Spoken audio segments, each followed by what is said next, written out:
Good morning. Well, we're looking at the book of Deuteronomy, and we're seeing some strange things about this book. For instance, at the very beginning of the book, it points out to the people quite clearly why they've been so long in the desert, having left Egypt. Because it says to them quite simply, it's only an 11-day journey, from where you receive the law to the land of Canaan. So why have we been 40 years in the wilderness? See, these people were the next generation. Their parents had died out. And so Moses wants to be quite clear that they know exactly what happened, of how they came to the land, and how they decided, the people decided, to send spies into the land. And they sent 12 spies in. And of the 12 that came back, 2 of them, that is Joshua and Caleb, said, yes, we can go in, we can take the land. It's a wonderful land. But 10 of the spies have said, yeah, but there's strong armies and strong cities. We'll never be able to do it. I know the people had fearfully turned away and said, no, we're not going in. We're afraid to go in. And how later they changed their minds and tried to go in, but by then God had turned against them. All these instructions are there to show them why they've been turned back into the wilderness and why this whole generation, except for Joshua and Caleb, had in fact died out. These are instructions that are given in the book of Deuteronomy. It is Moses giving a synopsis of what's happened. But towards the end of the book, he also gives them instructions about what's going to happen when they enter the promised land. And this is, again, is fascinating. For he says, as you go into the promised land, you'll come to a valley. And I want some of the priests to stand on one side of the valley, on one mountain, and I want some of the priests to stand on the other mountain. And the one lot of priests are going to call out to the people and explain all the blessings that God's going to give them if they obey him. And the priests on the other mountain, well, they're going to declare all the curses that are going to come if you disobey God. And as you go through this particular valley, you'll get some priests praising God and blessing him for the blessings, and others warning the people of what's going to happen if they disobey God. And as the people walked through this valley, they were reenacting the covenant as they came into the promised land, saying once again that we will do it God's way and we will live our lives as God wants them lived. These were instructions which would have taken place after Moses' death, but he lays it out for them quite clearly. Why they'd been so long in the wilderness and how they were going to go into the promised land and what they were going to do when they got in there. But some strange things happened to this book.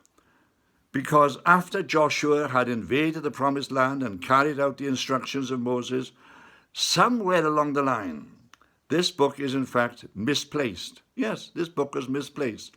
The scroll on which it was written was misplaced. Because within the scroll of the book, Moses is very clear that when they go into the promised land and when they come up against these tribes that they're going to be coming in contact with, they've got to be very careful that they don't amalgamate with the tribes and mix with the tribes and pick up these tribal ways. So he quite simply says that when worship is offered, it should be offered in one place.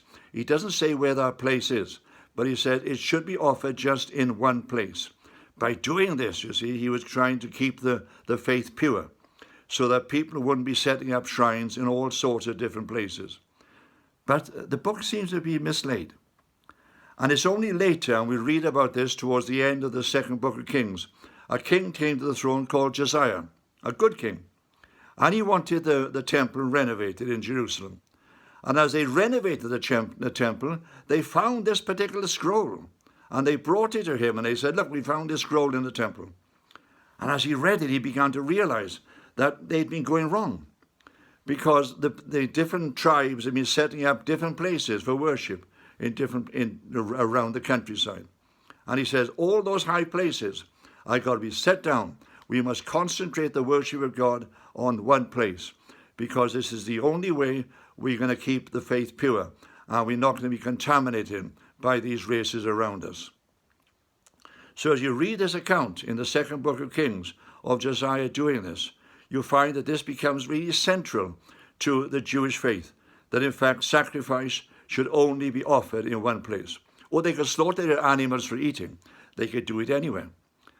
But as for sacrifice of animals, these sacrifices were made, it had to be just in one place. By the time of Josiah, of course, they knew exactly where that was going to be. It was going to be in Jerusalem and only in Jerusalem. Now, as we read this, we begin to see that Moses is trying to help the people. But of course, it has caused a great problem for the Jewish people. Because when the Romans in AD 70 came in, they literally destroyed the temple. So now the temple being destroyed, where could the Jews possibly offer sacrifice? And the truth is, they haven't been able to offer sacrifice since AD 70. Oh, they've got their synagogues, and they've got their places of worship, and they've got their gatherings of one sort or another. And yes, they would come to the Wailing Wall, as is known, in Jerusalem, and offer up their prayers there. But the temple had gone. And having Moses' instruction that sacrifice could only be offered in one place, they were stuck, unable to offer sacrifice in this way. This is why they still have a longing at the present day to rebuild the temple. And one day, I don't know, probably in the next 10 years or so, you'll see this temple being rebuilt in Jerusalem. Because the great promise of God is that before Jesus returns, the temple will be rebuilt. Because he's going to come there, and that's where he's going to reign from. So sometime in the next couple of years, you'll see it happening, and you'll realize the great blessings that God will give his people because of it. Amen.